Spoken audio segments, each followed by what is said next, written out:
Hari nimugoroba, Ariana ananiwe cyane aryamye ku gasambi ko mu cyumba cye kuko ubukene bwabo butari kumwemerera kurara ku kamatera. Mama we Epifani yari yicaye mu gikoni atetse, musaza we Cedric yicaye mu gasaro k'iwabo ari kurebera uturirimbo kuri telefoni y'amatushi ntoya mu rwego rwo kuba yirangaza ategereje ibyo kurya nabyo bitari bihagije nk'ibisanzwe. Muri uwo mugoroba, Alphonse utarakundaga kuboneka muri urwo rugo kuko yiberaga ku wundi mugore, yatashye yasinze yivumanga avuga ati iyo nda ngomba kuyihuburamo, ntabwo wabyarira uwo mwana mu rugo rwanjye, ntabwo wansuzuguza bigezaho, ntabwo nareze indayi, njyewe Alphonse. Kubera urusaku rwinshi yaratangiye guteza aho hanze, Cedric yumvise umujinya umwishe ajya gukingura urugi rwo ku irembo yambaye ekuteri atari kumva urusaku rwe. Epifani yari akiri mu gikoni kandi yaramenyereye ko inshuro nk'imwe mu mezi 3 umugabo we yahageraga yazaga yasinze, rimwe na rimwe akamukubita kandi akamena ibyo atetse. Yongeye inkwi mu ziko, umuriro uba mwinshi ngo arebe ko byashya vuba akagaburira uwo musinzi wari utashye nijoro batari bazi ko arahagera. Ariane we yarasinziriye, yari yananijwe cyane no kubyuka mu musesa akajya kurangura ibijumba ahantu hakure nk'uko byari bisanzwe, ajya kubicuruza mu isantere. Niko kari akazi ke ka buri munsi, gusa yaragatangiye nko mu mezi 5 yarashize. Yabikoraga agamije gushaka yo kugura amavuta n'ibindi byose abakobwa batitaweho n'iwabo bakenera. Cedric akimara gukingura yisubiriye muri salo, yicarira ku gatebe, agatelefoni yakarambitse ku kameza yagategesheje agasuperi ngo kamere nka mudasobwa, akomeza kwirengagiza ibyo Alphonse wari wasinze yari ari kwivugisha. Alphonse yaravugaga ati ngomba kumwica wenda nkajya muri gereza, abandi bagabo nzasanga iyo nabo nzasiga inaha bazanyubahira ko nanze agasuzuguro k'umwana nibyariye, bazabona ko nanze korora indaya mu rugo rwanjye. Na nyoko niko yabaye, niyo mpamvu namutaye ntakiza hano.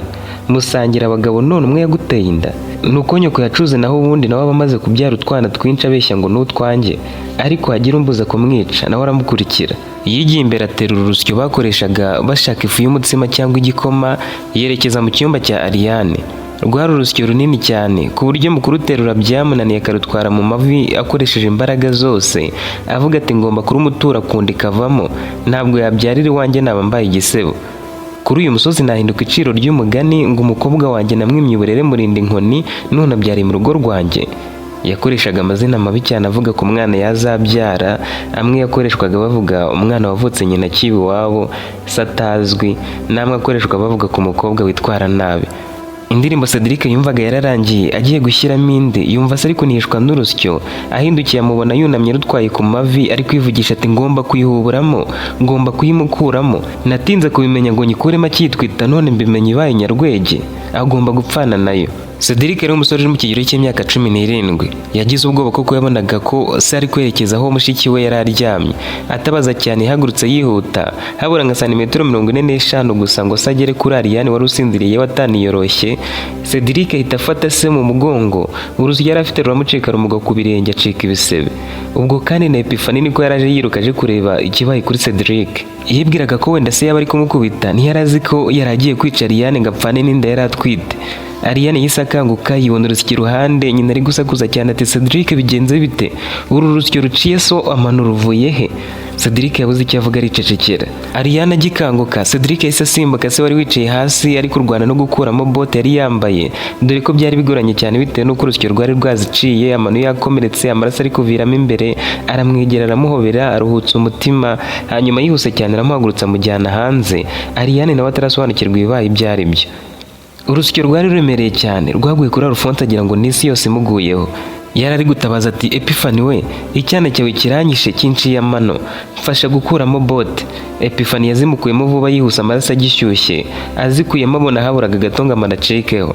Amano yo ku birenge byombi yari yashishutse yahombanye ari kuvirirana cyane. Abaturanyi bumvise urwo rusaku bahise bahurura baje babura Cedric na Ariane, basanga Epifani yabuze icyo akora, asa n'uwacanganyukiwe ari gutekereza kujya gucimira vumba ngo akamurire kuri bya bisebe bya Alphonse. Umwe mu bagabo bari bahuriye bamusabye guhaguruka bakamujyana kwa muganga, ahagurutse biranga. Udutambaro Epifani yari yamuhambirije twari twuzuye amaraso, nta kintu na kimwe twamumariye. Mu kugwa k'urusyo rwari rwaheriye mu mavi ariko ntirwamukomeretsa. Iyi akaba ariyo mpamvu agikomereka yiteye ku birenge akita ku bubabare bw'amano, nahita amenya ko burya rwamuvunnye mu mavi. Inzoga zari zamushizemo, ibyo kuba ari yatashye yasinze nawe yari yabyibagiwe. Yatakaga cyane bidasanzwe nk'umwana muto, abari aho bahamagara umumotari wo muri ako gace yanga kuza kumutwara. Yarababwiye ati sinatwara uwo musinzi icyo yaba yabaye cyose. Aherutse kuntuka ambwira ko ndi imbwa kandi twe twiba kuko dutaha nijoro. Mushaka ingobyi mu mutware mu njyewe sinzi. Bashatse ingobyi bamushyiramo ariko bari bahangayikishijwe n'uko amaraso yavaga ari menshi yashoboraga kumushiramo. Bari bagerageje kumushyiraho ibitambaro byinshi ngo bayakumire ariko byari biri kujojoba kuko yakomezaga kuva akabyuzuramo. Bumvaga bamugira impuhwe kuko batari bazi uko byagenze. Babazaga Epifani akababwira ati mvuye mu gikoni nsanga yicaye hasi ari kurira. Cedric ahita ahagurutsa Ariane yewe sinzi naho berekeje. Alphonse ataka cyane ati nimuhumure n'igihe ruri kurwimura, nabonaga ruri muri salo ruri guteza akavuyo kuko buri ibintu bijagaraye binjya mu maso. Nashatse kurwimurira mu cyumba cya Ariane ndasitara rongwa ku mano. Bamwe agahinda karabishe bati hangane disi. Bamugejeje mu bitaro, abaganga bamuha icyumba. Umwe muri b'abagabo bari bamutwaye mu ngobyi asigaraho, abandi baratabatahana ingobyi yari yuzuyemo amaraso ya Alphonse bababaye bari kuvuga bati ubundi kuki bazanye urusyo runini kuriya, uzi ko rurimo nk'ibiro 70, noneho muri iyi myaka tugezemo haje ibyuma bisya, kuki koko bakomeza kugira ruriya rusyo bakoresha n'imbaraga rutwara. Bakimara kujyana Alphonse mu bitaro, Cedric na Ariane bavuye aho bari bihishe hepfo y'igikoni iruhande rw'umuvumo wari uteye iwabo binjira mu nzu. Cedric aratangira ati Aria uratwite koko? Ariane ati yego Cedric ndatwite. Cedric ati gute se utwita simbimenye? Nigeze kumva abantu babivuga ngo ushobora kuba utwite, ndavuga nti nibihuha ni ukugira ngo bagusebye, none bigeze aho papa ashaka kukwica? Bivuze ko abantu bose babizi uretse njye. Ariane yatangiye kurira. Cedric aramwegamiza akomeza agira ati ariko sister uko warira kose ntibitume utambwira, umbwira uwaguteye inda uwo ari we, umbwira aho yayigutereye, umbwira uko yayiguteye n'uko wabigenje ngo yihishe. Ntabwo mbyumva rwose, ubundi siyimaranye amezi angahe? Ariane yabuze icyo amusubiza akomeza kurira. Aramubwira ati Cedric urakoze kubona abaye, iyo utaba mba namaze gupfa napfanye n'umwana ntwite, kandi n'ubu nzapfa kuko ntafite aho guhungira papa. Umunsi yavuye mu bitaro none azamuhura udahari. Yarahogoye. Cedric nawe amarira atangira kuzenga mu maso. Mu kiniga cyinshi Cedric aramubwiye ati tuza nzakuba hafi, kandi niba wumva utarambwira uko byakugendekeye nabyo sinzongera kubikubaza. Icyo nifuza ni ukubaho wishimye, waba warakoze amakosa cyangwa utarayakoze, kuko ubuzima papa yatumye dukuriramo, ubuzima bubi bw'ubukene bwo kutabona ibikenewe kandi atabuze ubushobozi bwo kubiduha, ntabwo bunyemerera kugutererana na gato. Niba umusore waguteye iyo nda adashobora kukuba hafi, akaba adashobora kugukura hano ngo akurinde papa wagambiriye kukwica, njye ubwanjye nzahakubera kandi papa nzamujyana mu nkiko bamufunge akujye ku ruzabyaro ufite amahoro. Ariane yakomeje kwanga kubwira Cedric ibijyanye n'uwamuteye inda kuko iryo ryari ibanga rye n'umusore wayimuteye hamwe na Epifani mama we yabibwiye akitwara. Akimara kumenya ko atwite yakoze ibishoboka byose arayihisha. Abantu batangira kumenya ko atwite yararenze mu mezi 4. Kuri uyu munsi yari imaze kurenga mu mezi 6. Epifani yavuye mu bitaro agera mu rugo muri iryo joro asanga ari kurira bidasanzwe, amarira ari hafi kumushiramo. Yari afite amatsiko yo kumenya uko ibintu byose byagenze. Hanyuma Cedric aramusobanurira ati mama nabonye papa ateruye urusyo ari kwerekeza mu cyumba cya Ariane ari kuvuga ngo byanga bikunda aramwica, ngo inda twita yikuremo. Mpita mpaguruka ndamufata, urusyo aragiye gukuzamo inda ye cyane ko nawe yari kumwica ruhita rumugwa ku mano. Rero papa yashakaga kumwica ariko nawe ntibyamuguye amahoro. Epifani yagize agahinda ariko yegera Ariane aramubwira ati ndabyumva urababaye, ariko iri joro ntabwo ukwiriye kurira mu ijwi riranguriye bene aka kageni. Rira ariko ntusakuze tudakomeza kwiteza abantu binaha, dore twabahisha ibyabaye uretse ko nanjye ntari mbizi neza, ariko tuza. Ariane yaratuje amusaba kumuha umwanya akaba agiye kuryama. Cedric yasigaye abaza Epifani ati mama bishoboka bite kumenya ibyawe kuri Ariane byose ntubimbwire? Kuki mumpisha? Mubona ndi nka papa wadutaye ku buryo nta kibera muri uru rugo nkwiriye kumenya? Yarivumbuye ahita ajya kuryama agenda yibaza ati yaba yarafashwe ku ngufu se? Kuki babigize ibanga ntibabimbwire? Kuki wamuteye inda atamugira umugore akamureka agakomeza gusiragira? Ubundi si ndatwite ifite amezi angahe? Epifani yasigaye ababaye cyane, yumvise imwikaragiyeho. Yatekerezaga kuri Alphonse umugabo wari uri mu bitaro, yatekereza n'impamvu ariyo akumva ababaye kurushaho. Yari akeneye kugemurirwa, akeneye kwitabwaho kandi ari we witeje ibibazo. Umugore wari waramutwaye umugabo nawe bari bagiye kujya bahurira mu bitaro bagiye kugemura, kandi nta kintu kibi mu byo yangaga nko kubonana nawe amaso ku maso. Yongeraga guhangayikishwa na Ariane akibaza ati ubu se koko Robert yamubeshyeye iki? Kuki ataza ngo amugire umugore? Ashaka ko abanza kubyarira hano? Harya ngo yararwaye araremba? Ariko se koko yashaka umugore arembye? dore twaranamutereranye twanga kujya kumusura iwabo nubwo tutahazi. Ibi nibyo yibukaga mu byo Ariane yari yaramubwiye akimara kumenya ko yasamye inda yatewe na Robert. Mu myaka 5 yari ishize, muri ako gace hari harimukiye umusore witwaga Robert. Yaje avuye mu yindi ntara, aza muri ako gace atangira kuhacururiza icyo nakwita nk'akabari, kuko yacuruzaga ibinyobwa bidasembuye by'ubwoko bwose.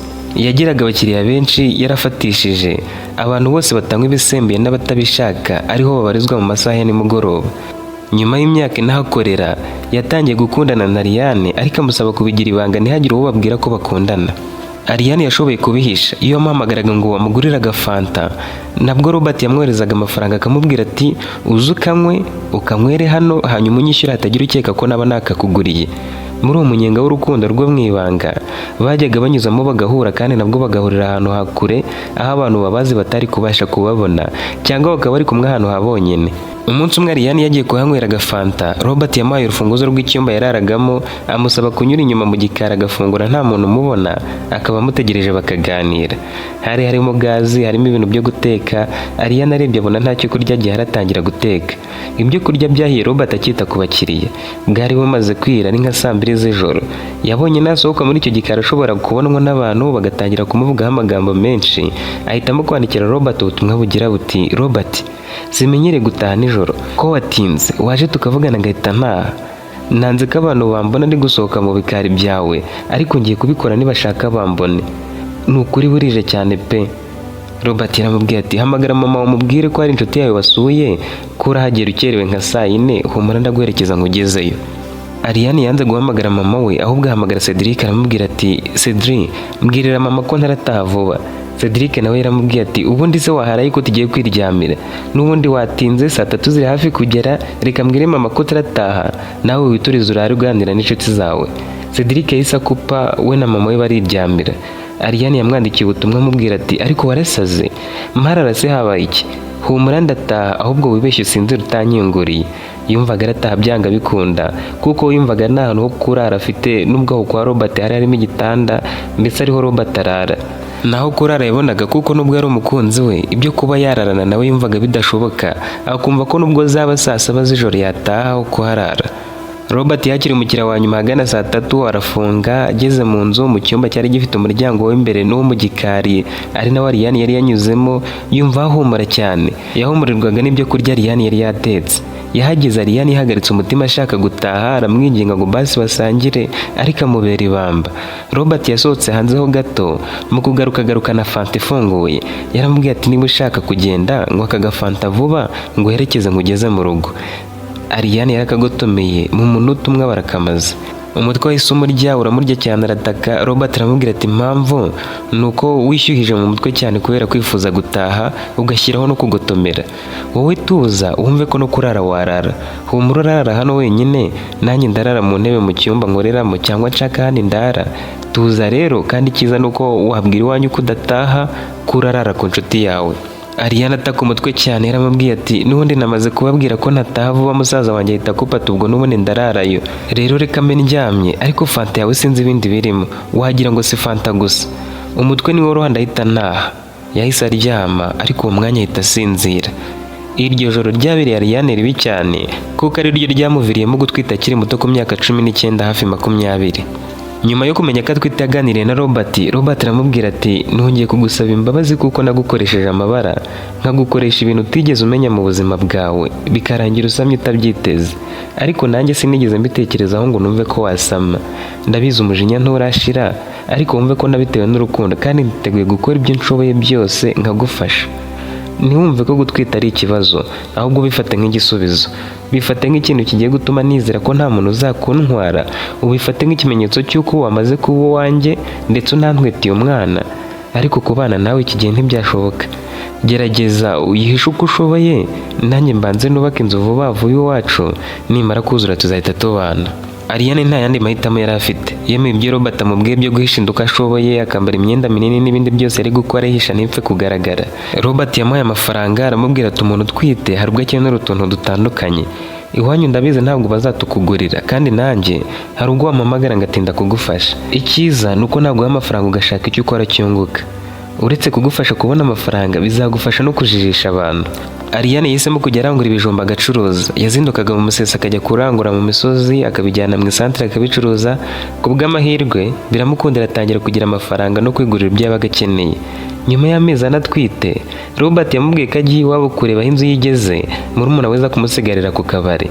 Ariane yasigaye yishimye avuga ati nubwo abantu batangiye kumvumbura bari kumvugaho amagambo menshi, harabura igihe gito nkigendera nkabasiga inaha, ngasanga umugabo wanjye mu yindi ntara aho nzajya nzi ntabankumbuye.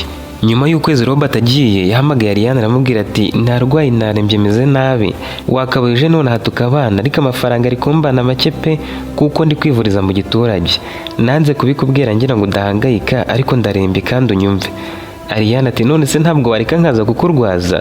Robert ati ntibyakunda, ahubwo wowe ukomeze wiyiteho, abantu nibashaka bamenye ko utwite, kuko sinzi igihe nzatorera agatege ngo twibanire. Icyo ngusezeranyije nuko ntazaguhemukira, wowe tuza ukomeze ibyo urimo, abantu bazakira ko utwite ntaho bazagushyira, uzihanganira amagambo bakuvugaho kuko si wowe wa mbere cyangwa wa nyuma waba utwaye inda akiri iwabo. Aho utandukaniye n'abandi rero, nako aho ntandukaniye n'abandi nuko njyewe nzakugira umugore utarabyara, tuzabana vuba si kera, reka mbanze nivuze nkire neza. Ibyo byose nibyo Epifani yibukaga, akumva atarenganya cyane Robert, ariko akibaza ati kuki uburwayi bwe bumaze igihe kinini. Gusa nanone akavuga ati ikibazo nuko byamenyekanye ahantu hose ko Ariane atwite, nase akaba yasizoye ngashaka kuzayikuramo. Ariko Robert atandukanye n'abandi basore kuko yahaye Ariane igishoro. Ubu ni nka Ariane ari udutunze, kuko burya tuzanira ibijumba yasaguye, abandi barazibatera bakabihakana, ariko we ntajya amwihakana. Njya mbumva bavugana no kuri telefone nubwo arembye. Epifani yararyamye, mu gitondo azinduka ajya kugemura, Ariane nawe azinduka ajya kurangura ibijumba nk'ibisanzwe, cyane ko iyo yatindaga yasangaga bamutanze umurimo urimo ibyiza. Ikindi kandi akaba yarazindukaga cyane kugira ngo aze kubitwara ku mutwe hakiri kare izuba ritaraba ryinshi. Nka nyuma y'icyumweru, Alphonse yasezerewe mu bitaro, ariko atahana umujinya avuga ati umunsi nasubiye kwa Epifani nzirukana Ariane kumugaragara mvire mu rugo asanga uwayimuteye. Yirengagizaga ko bamugiriye ibanga ntibabwire ubuyobozi ko yashatse kwica umwana wamuziza ko yatwaye inda akiriwe. Amezi yabaye abiri Alphonse ataragaruka muri urwo rugo koko, ahora asebye Epifani na Ariane avuga ati bose ni indaya. Yari yarabonye impamvu y'urwitwazo yo kutahagera avuga ati sinajya mu rugo rw'abantu bahora mu buraya. Umugore wanjye Epifani niwe watoje Ariane iriya mico. Bamwe bumvaga bamushyigikiye, ariko abandi bakamunenga bavuga bati abigira urwitwazo, na mbere hose ntiyabakundaga. Ikindi Ariane si uwa mbere utwaye inda kuri uyu musozi akiba iwabo. Robert we rero akomeje kuvuga ko arwaye, ariko akabuza ab'iwabo Ariane kuba bamusura, dore ko nabo batari bahazi bakabura uko bagira. Inda yari imvutse, amezi 9 yari yuzuye Ariane atwite. Yagiye kurangura ibijumba nk'ibisanzwe, ariko uwo munsi yari yagiye kure cyane. Aho yaranguraga hafi, ibijumba byari byarashize, asigaye ajya kubirangura kure cyane. Hari ubwo yageraga saa sita atarabona aho kurangura, ku buryo naho yabiboneraga n'ubundi atararaga bicuruje. Yabitwaraga ku mutwe akamara nk'amasaha arwana no kubigeza iwabo ngo ku munsi ukurikira bijyane mu isantere. Kuri uwo munsi yabibonye ahagana saa 9. Yumvaga nihuta aragera mu isantere hakiri kare nka saa 1, yabura abakiriya akabicyura akazabicuruza ku munsi ukurikira. Yasabye wari ubimuranguje kumukorera, amaze kugenda nk'iminota 30 bise biramufata, ibyo yari yikoreye abinaga hasi. Yari umukobwa uzi gushinyiriza, ari wa mukobwa usitara ntabibwira abo bari kumwe, cyane ko mu gihe yabaga atwite nta kibazo na kimwe yagiraga ngo agire uwo akibwira, uretse Robert nawe wamubwiraga ko arwaye. Kwihagararaho byaranze, yigaragura hasi ariko yirinda gusohora ijwi. Yari ari hafi y'umuhanda, mu mwanya muto abahageze umugabo, nawe ntibyamugora kubona ko ari ibise bimufashe. Ariane amuha telefone aramubwira ati mpamagarira nimero yanditseho my love umubwire ibyo uri kubona. Uwo mugabo yahamagaye yihuse aramubwira ati ibise bimufatiye mu nzira. Robert yahise ahamagara umukire w'inshuti ye yo mu gace ko kwa Ariane wari ufite imodoka ngo amugeze ku bitaro. Ubwo kandi niko nawe mugabo yari yahuruje abantu bazanye n'ingobyi yo kumutwaramo ngo bamugeze ku ivuriro ryari hafi aho. Bakimara kumushyira mu ngobyi, imodoka ya wa mukire yahise ihagera, abasaba kumufata bakamushyiramo, na bya bijumba yaravuye kurangura babishyiramo. Yari yazanye n'umugore we ari we ugiye kuba muriho mu bitaro mu gihe Epifani yari kuba atarahagera, cyangwa mu gihe nawe yaba yanze kuhagera. Uwo mukire yamujyanye mu bitaro byigenga, ibitaro abantu bose bo muri ako gace batapfaga kwivurizamo kuko byajyagamo abakire gusa n'abantu bakure. Inkuru yahise kwirakwira ahantu hose ko Ariane yafashwe n'ibise agatwarwa n'imodoka imugeza ku bitaro, kandi umukire muri quartier akaba ari we uri kumumenyera ibintu byose. Yasize umugore wo mu bitaro ari uri kuri Ariane, bya bijumba bijyana kwa Epifani mu rugo. Epifani yumvaga yumiwe kandi yishimye kuko n'abandi bantu bari batunguwe no kumva ko uwo mukire utarapfaga kuvugisha abantu asumbye ubushobozi ari we wahangayikishijwe na Ariane. Iryo joro yari yageze mu bitaro. Mu gitondo cya kare Robert wabwiraga Ariane ko arembye yageze mu bitaro, aza yitwaje imyenda myinshi y'umwana, yitwaje ibase n'ibindi bintu byinshi cyane. Ariane na Epiphanie byabakoze ku mutima, amarira abatemba ku matama. Kuri uwo munsi Ariane yabyaye neza, abyara umwana w'umuhungu usa na Robert arushaho kumwishimira. Nyuma y'iminsi 2 barabasezereye, wa mukiraza kuba twaraberekeza mu ntara yo kwa Robert, Ariane agenda atanasezeye kuri Cedric na se, ajya kubana na Robert. Nubwo Ariane yari yishimye, ashimishije umubyeyi we Epiphanie amukuyeho igisebo, nibwo ibibazo bye byari bigiye gutangira. Mu minsi ya mbere akigera kwa Robert yamubereye umwana mwiza, amwitaho, amuha byose yari akeneye kugeza atangiye guheka. Amaze kumenyera guheka, Robert yazanye na nyina na se, azana n'abandi bana 2, umuhungu n'umukobwa, azana n'abayobozi bo mu mudugudu. Robert yarababwiye ati mumbabarire kuba narashatse umugore ntakoze ubukwe, ariko nzabukora Imana ninshoboza. Gusa namwe murabizi ibyo narindimo, umugore wanjye nawe narabimuhishe, ariko reka mbivuga nabo yumvireho. Muzi ukuntu gusaba gatanya byangoye, nibwo nkiyibona, nanze kubana n'uyu mukobwa ntarayibona, nubwo bwose nari naramuteye inda. Kubw'amahirwe nyibona buri minsi 2 ngabyare. Ubwo rero muzi ibyo twemeranyije mu gutandukana kwacu, njye n'umugore wanjye wa mbere, aba bana nta handi bazaba hatari hano mu nzu yabo. Ariane yatunguwe no kumenya ibyahavugiwe. Yamenye amakuru y'uko burya Robert ari umugabo w'abana 2. Robert akigera mu gace k'iwabo wa Ariane yababwiye ko ari umusore. Ariane akundana nawe azi ko ari umusore watinze gushaka, ariko siko byari bimeze. Robert yahimukiye kubwo guhunga umugore we batumvikanaga. Akimuhunga yasabye gatanya, ariko ntibyashoboka ko ayibona vuba. Igihe yabwiraga Ariane ko agiye kureba inzu yigeze, sibyo byari bimujyanye, ahubwo yari agiye kurangiza ibijyanye no gusaba gatanya. Kubw'amahirwe arayihabwa. Mu byategetswe n'urukiko harimo ko agomba kurera abana be 2, umuhungu w'imyaka 12 n'umukobwa w'imyaka 10, bazamara gukura akabaha inzu yabo n'ikibanza yubatsemo, kuko ariyo bavukiyemo bakayikuriramo. Indi mitungo yayigabanye n'umugore we bararinganiza. Ariane akibyumva yumvise agiye gusara, ariko abura icyo akora. Yumvaga ari kurota kandi niyumvishaga ukuntu agiye kurera abana atabyaye. Yumvaga ababajwe n'uko Robert atamubwije ukuri kuva kera. Ku mugoroba w'iwabo batashye, yashatse kubaza Robert impamvu yabimuhishe. Robert amukubita inshyi nyinshi mu matwi aramubwira ati uramenye ntumbaze ubusa, icyambere nuko ngukuye iwanyu, abana n'abanjye uzibeshye numve babafashe nabi, bazajya bakuncungira aho ugiye hose, nuza n'abagabo hano babimbwire. Ndabasigira telefoni kuko njye ngiye gusubira mu kazi, murumuna wanjye agomba gutaha. Mu gitondo bwakiye Robert asubira mu ntara kwa Ariane. Ariane yahamagaye mama we Epiphanie amusobanurira ibyo Robert yamukoreye byose. Epiphanie arababara ariko aramubwira ati icyiza nubwo yabanje guhagatanya uwo mugore, ubu ni wowe mugore afite gusa. Abo bana nibakubera beza nta kibazo uzagira. Icyambere no kuba ufite aho urara, ufite ibyo kurya n'ibyo kwambara, kandi ntekereza ko na Robert agukunda nubwo bwose yakubeshye. Yamusabye kutazagira uwo bibwiraho mu gace k'iwabo kugira ngo batiteza abantu. Nyuma y'icyumweru Robert yaje kumusura amusaba imbabazi.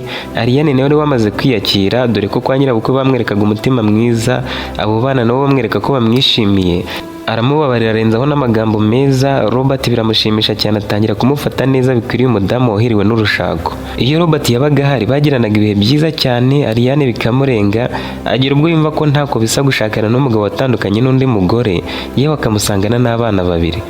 Babanye muri ubwo buzima, Ariane yishimye, bigira ubwo abyara umwana wa 2 w'umukobwa. Nyuma y'icyumweru kimwe abyaye, telefoni yarasonnye asanga ari umuntu atazi.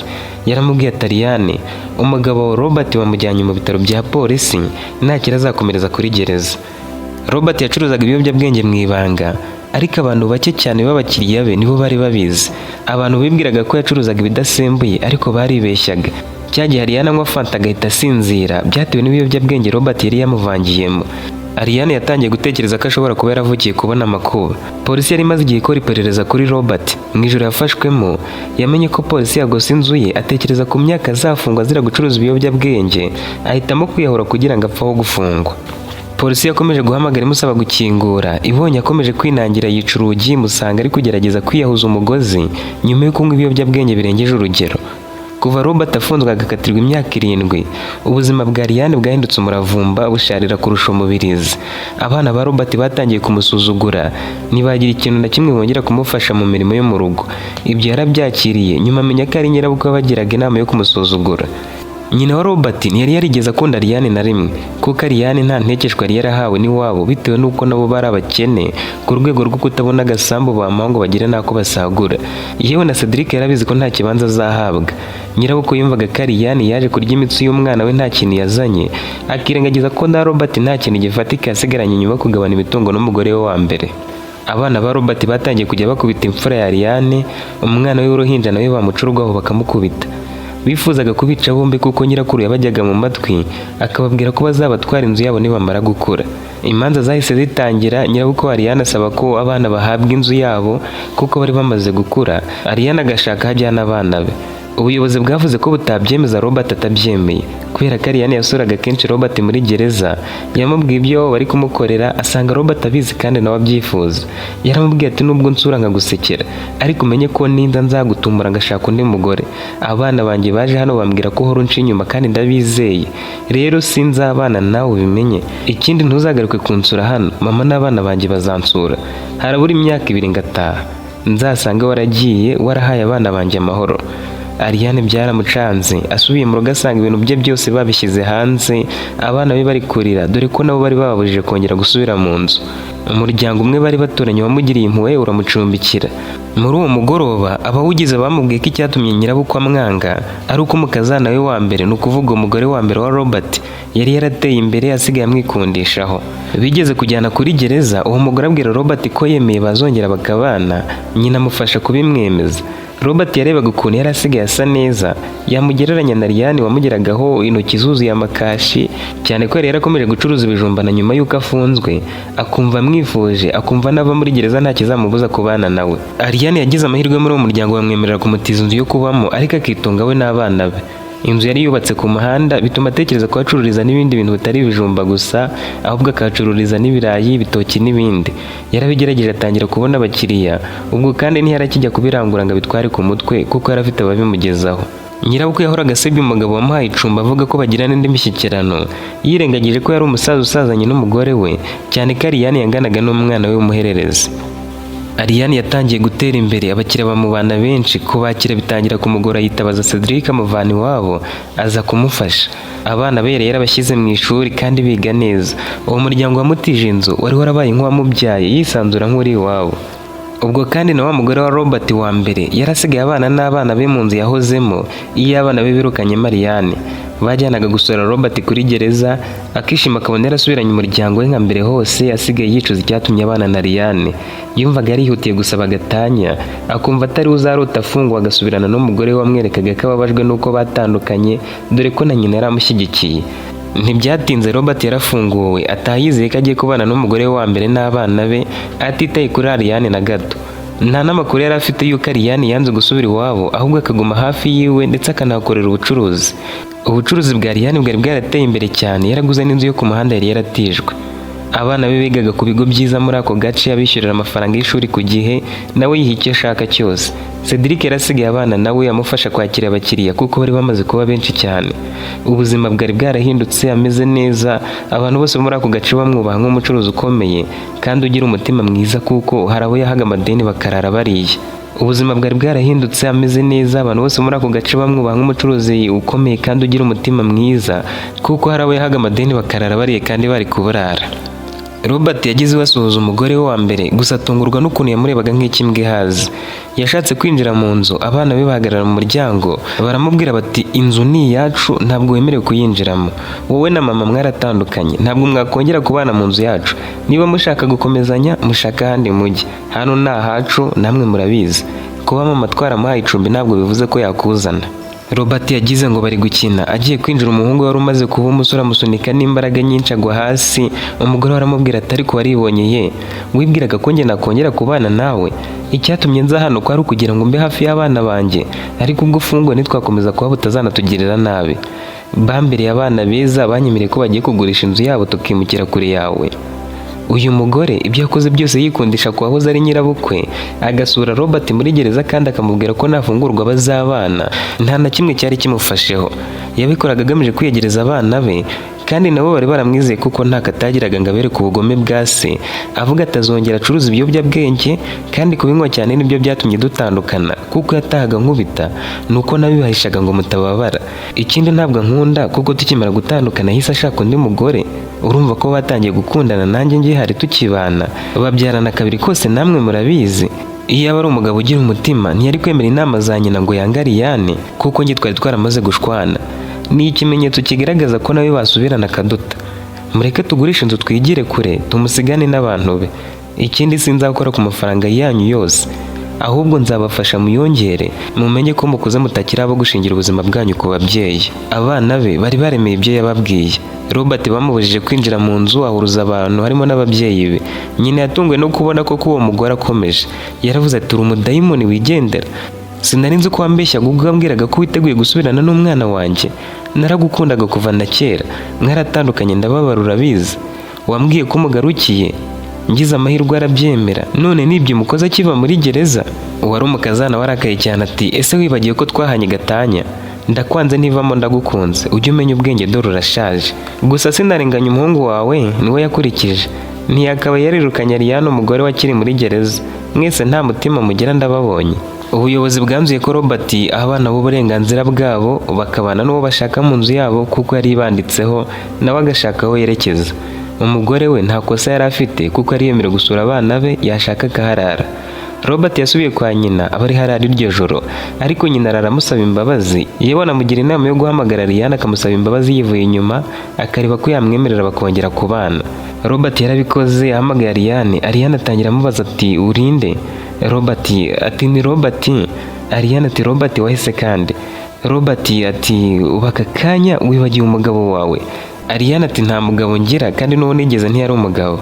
Iyo aba ari umugabo ntiyari gufungwa azira ibiyobyabwenge, nabwo yacuruzaga ntabizi kandi tubana, ngo naba ari muri gereza ashukwe n'umugore we bahanye gatanya, ngo ashukwe na nyina wamwibyariye ahitamo kunsenda ngo niko wacu bakennye nta ntekesha bampaye, namara gufungurwa akabura aho yerekeza antesha umutwe niryamiye. Ndarushye niriwe mu kazi ubu ndetse ndyame nimbyibuka nzaguhamagara nkubaza icyo wanshakiraga unanyibwire neza sindi kubasha kwibuka neza Robert uwo ari we. Robert yaramanjiriwe yumva ataye agaciro. Yarakariye nyina cyane yumva yamukubita, ariko abona namukubita biratuma asubira muri gereza. Hadaciye kabiri abana be bagurishije inzu yabo, we na nyina barigendera. Robert yamaze iminsi myinshi yinginga Ariane ngo basubirane, ariko Ariane aramuhakanira. Yabonye naho kwerekeza afite asubira mu kazi kamufungishije ko gucuruza ibiyobyabwenge. Nta cyumweru byasabye ngo bongere kubimufatana. Imyaka bari baramufunze mbere bayikubye kabiri. Ariane yakomeje gutera imbere, arihira abana b'amashuri kandi biga neza cyane. Yaguriye Cedric ikibanza kandi baracyakorana. Afasha mama we Epiphanie uko ashoboye kose, ndetse atekereza kuzamwimura akamutuza hafi ye, dore ko n'ubusanzwe atabana na Alphonse ari we se wa Ariane na Cedric. Ariane yarahiriye kutazashaka undi mugabo. Yihaye umwanzuro ugira uti nzabanza ndera abana banjye barangiza amashuri nibwo nzashaka umugabo. Wenda nta wamenya hari ubwo nabona uwo nkunda mbere nawe akankunda akanyibagiza agahinda Robert yanteye, ariko atanabonetse ntacyo naba kuko na mama yarabishoboye araturera aradukuza nyuma y'uko papa mutaye. Nibura njye ntacyo nifuza ngo nkibure kandi mama we yabishoboye aca inshuro. Ariane yishimiye ubuzima arimo, gusa yatekereje ku bagabo yumva yarazinutswe. Yaba se ntiyamubereye umubyeyi mwiza na Robert yashatse amubera umugabo mubi. Rimwe na rimwe aba yumva yababarira se, gusa ntarafata umwanzuro. Ikindi kandi yiyemeje kutazigera asura Robert kuri gereza n'umunsi wa rimwe. Ndagushimiye uwo tugeranye ku musozo w'iyi nkuru. Niba uri mushya ukore subscribe kugira ngo nawe ujye mu mubare w'abantu tubana umunsi ku wundi mu nkuru zitandukanye tubagezaho.